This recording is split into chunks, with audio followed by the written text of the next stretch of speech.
दोस्तों, आमतौर पर दुबई शेखों या मुसलमानों की एक ऐसी दुनिया है जहां पैसा और कायदे कानून दोनों ही अपने पीक पर होते हैं। यूएई का एक ऐसा शहर जो कुछ सालों पहले तक सिर्फ और सिर्फ इस्लामिक प्रैक्टिस के लिए जाना जाता था, लेकिन पिछले कुछ दशकों से दुबई या कहें कि पूरे यूएई में इंडियंस की पॉपुलेशन तेजी से बढ़ी है। और खास तौर से हिंदुओं की बात करें तो आज यूएई की 10% पॉपुलेशन हिंदुओं की है, लेकिन इसके बावजूद भी कई सालों तक दुबई जैसे शहर में हिंदुओं के देवी देवताओं की मूर्तियां और मंदिर देखने को नहीं मिलते हैं। लेकिन शायद अब दुबई को यह समझ आ चुका है कि अगर इंडिया के साथ अच्छे रिलेशन बना के रखने हैं तो उसे अपने यहाँ के इंडियंस के साथ भी अच्छा बर्ताव करना पड़ेगा।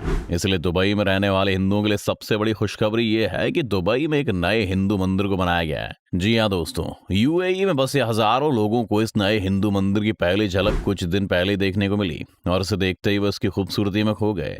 और आखिर खोए भी क्यों ना, क्योंकि परदेश में कहीं आपको अपने भगवान का मंदिर दिख जाता है तो आपका कॉन्फिडेंस अपने आप बूस्ट हो जाता है। तो आपको बता दें कि मंदिर इसी महीने खुला है, लेकिन अभी ऑफिशियल तौर पर इसकी ओपनिंग होनी बाकी है।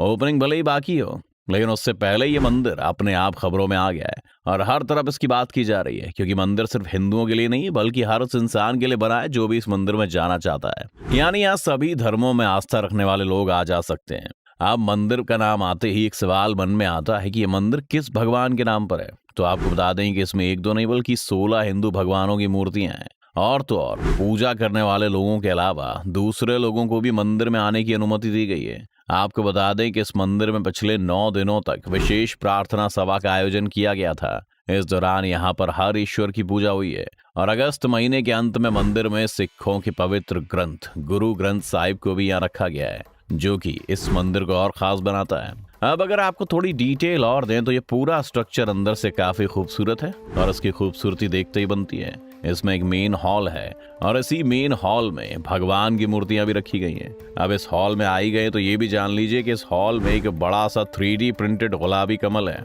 जो पूरे गुंबद पर नजर आता है और इसे खूबसूरत बना देता है। मंदिर के अधिकारियों की माने तो ये मंदिर 70,000 स्क्वायर फीट के हिस्से में फैला है और 2 मंजिला है। पहली मंजिल पर एक बड़ा सा प्रेयर हॉल है। इसके एक किनारे पर छोटे कमरे बने हैं जिसमें 16 भगवान स्थापित हैं। वहीं भगवान ब्रह्मा के लिए एक अलग से कमरा है। दूसरी मंजिल पर 4,000 स्क्वायर फीट का एक हॉल है। इस हॉल में कई रिलीजियस और सोशल प्रोग्राम्स का ऑर्गेनाइजेशन हो सकेगा। इसमें श्रद्धांजलि सभा, शादी समारोह और दूसरे कार्यक्रम शामिल होंगे। दुबई में रहने वाले कई परिवारों को इस मंदिर को देखने का मौका उस समय मिला जब यहाँ पर भगवान की मूर्तियों को पूरे पूजा पाठ के साथ बिठाया जा रहा था। उस दौरान कई परिवारों ने मंदिर की तरफ से ऑर्गेनाइज्ड इवेंट्स में हिस्सा लिया।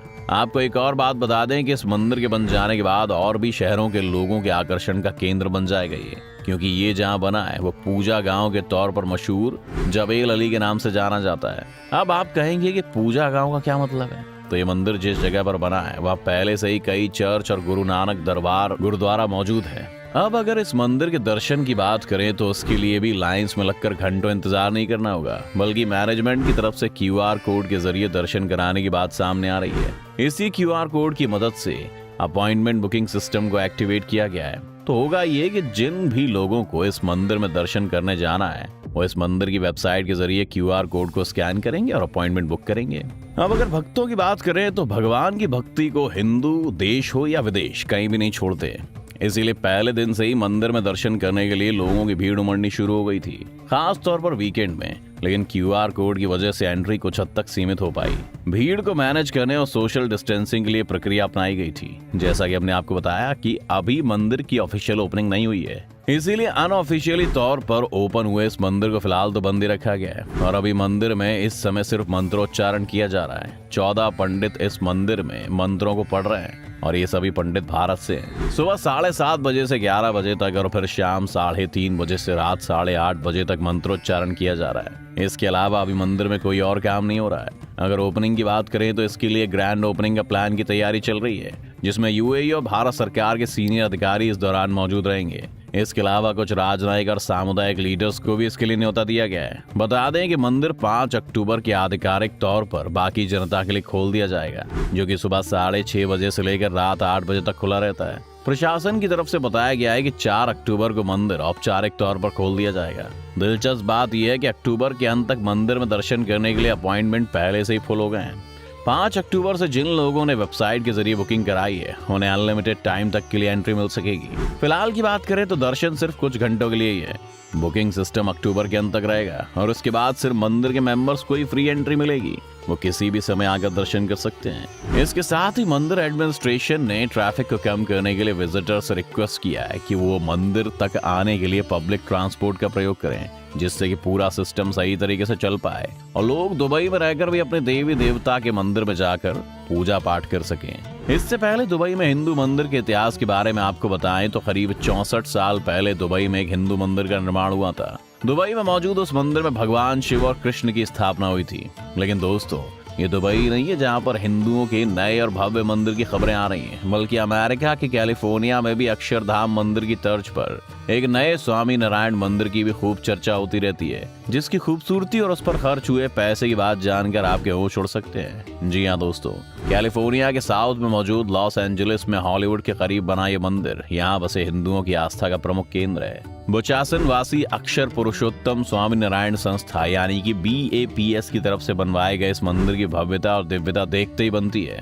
मंदिर की कई खास बातें हैं जो इसे सबसे अलग बनाती हैं। खैर, ये मंदिर आज का बना हुआ नहीं है, बल्कि मंदिर का उद्घाटन दिसंबर 2012 में हुआ था, लेकिन तब से इसकी लोकप्रियता में खासा इजाफा हुआ है। इस मंदिर के बारे में बताया जाता है कि इसके कंस्ट्रक्शन में करीब $100 मिलियन की लागत आई थी और जब ये बनकर तैयार हुआ तो मंदिर का उद्घाटन क्रिसमस के मौके पर हुआ। लेकिन हिंदुओं के लिए वो मौका दिवाली से कम नहीं था। 21 एकड़ से ज्यादा के हिस्से में फैले इस मंदिर का निर्माण साल 2009 में हुआ था। खुलने के बाद मंदिर कैलिफोर्निया और लॉस एंजलिस में भारतीय आबादी के लिए प्रमुख स्पिरिचुअल सेंटर बन गया।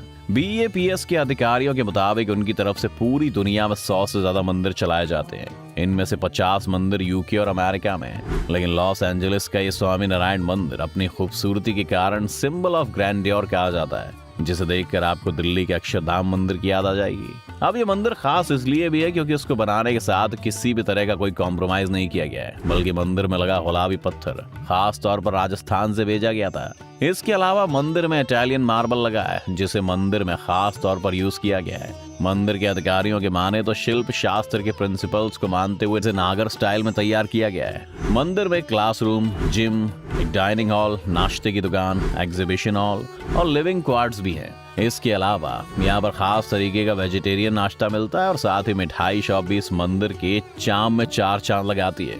अगर देखा जाए तो नॉर्थ अमेरिका का ये 5वां ट्रेडिशनल हिंदू मंदिर है। इसके निर्माण में 900 वर्कर्स ने अपना योगदान दिया था। साल 2011 में इसकी ऊंचाई बढ़ाकर इसे 78 फीट कर दिया गया। इसके बाद इसको आसानी से वहाँ के चिनो हिल्स में देखा जा सकता है। मंदिर में 2 विशाल गुंबद, 4 बालकनी, 122 खंबे और 129 आर्क हुए हैं। आपको बता दें कि इसके कंस्ट्रक्शन के साथ ये तय हो गया था कि 1000 साल तक टिका रहने वाला मंदिर है, जो कि अपने आप में इको फ्रेंडली भी माना जाता है और सोलर एनर्जी से संचालित होता है। आपको जानकर हैरानी होगी कि यहाँ के सोलर सिस्टम की वजह से एटमॉस्फेयर में 1556 टन कार्बन डाइऑक्साइड कम निकलती है। खैर, ये सब बातें तो मंदिर के लिए जरूरी हैं ही, लेकिन आमतौर पर मंदिर जिस काम के लिए बनता है वो होता है श्रद्धालुओं की आस्था का केंद्र होना। और ऐसे मंदिर हर तरह से भारत के बाहर सेंटर ऑफ वर्शिप बने हुए हैं। आपकी इस मामले में क्या राय है दोस्तों, हमें कमेंट करके जरूर बताएं और साथ ही इस वीडियो को लाइक और शेयर करना ना भूलें और चैनल को जाते जाते सब्सक्राइब कर जाएं।